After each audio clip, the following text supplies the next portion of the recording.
what's up you guys, and welcome to this Doctor Who video.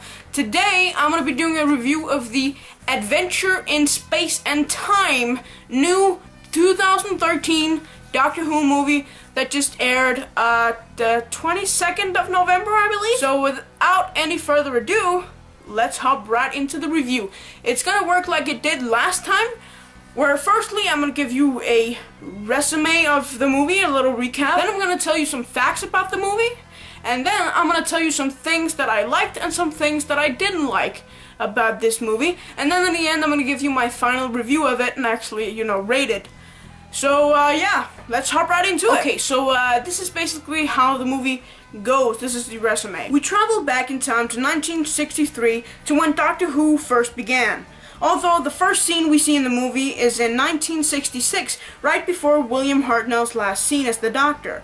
We see him being very sad about it, and then we go back to 1963 where we see Verity Lambert and Varis Hussain and Sidney Newman, who were at the time the producers of Doctor Who and the head of drama creator of Doctor Who. Together they create Doctor Who, and they know who they want to play the Doctor.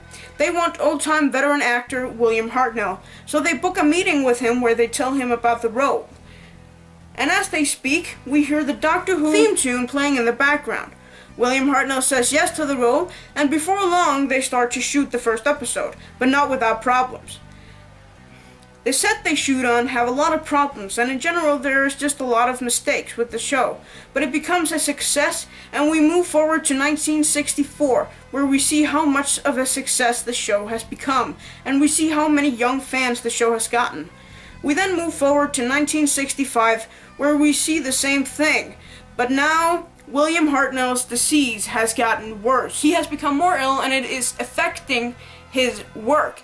He is forgetting lines, and he is just messing up a lot, but the show is still a very big success. Then we move on to 1966 to the first scene of the movie. We see William Hartnell's last scene, and we see him giving an advice to his surpasser, Patrick Troughton, and then all of a sudden we see Matt Smith appear. Matt and William smile to each other, and by that we know that William knows how big of a success this show is going to be. And that is basically how the movie ends. Happily, I think, and sad at the same time. Alright, so now I'm going to tell you some facts about this movie. David Bradley plays the main role of William Hartnell. Brian Cox plays Sidney Newman, the head of drama creator of Doctor Who. Jessica Raine plays Verity Lambert, the producer of the show. Saka Dhawan plays Varis Hussain, who is the co-producer of the show. Jamie Clover plays William Russell, who plays the role of Ian Chesterton. And Gemma Powell plays Jacqueline Hill, who portrayed as Barbara Wright in the series. The movie was written by Mark Gatiss, who has many times written episodes for Doctor Who, and even starred as the main role in the Lazarus Experiment as Lazarus. The movie aired on BBC 3 the day before the 50th anniversary special as a part of the Doctor Who week that occurred from the 16th of November to the 24th of November. Alright, now I'm going to tell you some things that I liked and disliked about the episode. First, I'm going to start out with the things that I loved about the episode. I love the whole documentary drama thing. That's actually called a docudrama and is actually a real genre. I think it falls very good into each other with, documentary and a drama where, it's actors who play them and not just a documentary. It plays really well and it's awesome. Amazing storyline as well. I really like David Bradley's acting. He plays William Hartnell so well. It's awesome. They couldn't have hired a better actor to play William. And I love the teamwork between Verity and Harris, who were the co-producers of the show.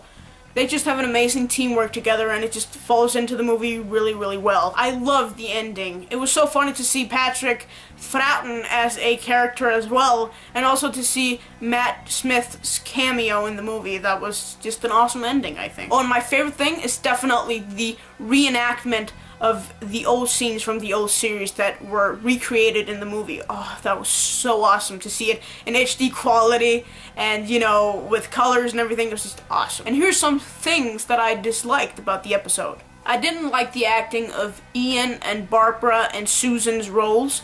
The characters who played that, the actors who played those people in the movie. I felt like they were not as spot on as David Bradley was. And they didn't really look like the real ones, which was kind of a disappointment to me. I disliked the era between the success years. I felt like the movie was mostly based on kind of the sad part about Doctor Who more than the happy part. I think we should have seen more footage from 1964, 1965, and all those years where it actually went really, really well. And I didn't like in the beginning of the movie, well almost, where we see David Bradley plays William Hartnell as a grumpy old man. I do not want to remember William Hartnell as a grumpy old man. That'll just be sad. Alright, and now for my review of the movie, I give it 4 out of 5 TARDISes, because it was amazing. And like I said before, especially the recreated scenes from the original series, I mean, oh, that was awesome! That was like fan gold to Whovians. I mean, wow, that was awesome. I especially like the farewell scene that William Hartnell and the character Susan performed in the show, where he says, just move forward in all your beliefs and prove to me that I'm not mistaken in mind, and all that awesome stuff that William Hartnell said when he said goodbye to the role of Carol Ann Ford, Susan. That was just awesome. The only reason I give it 4 out of 5 TARDISes and not 5 out of 5 TARDISes is because of the fact that Ian and Barbara and Susan's roles were not convincing enough. They didn't seem like the real ones, whereas David Bradley really seemed like the real William Hartnell. But I would definitely recommend it to every Whovian out there. It is an awesome movie. You guys should really go watch it. Alright, that was it for me this time.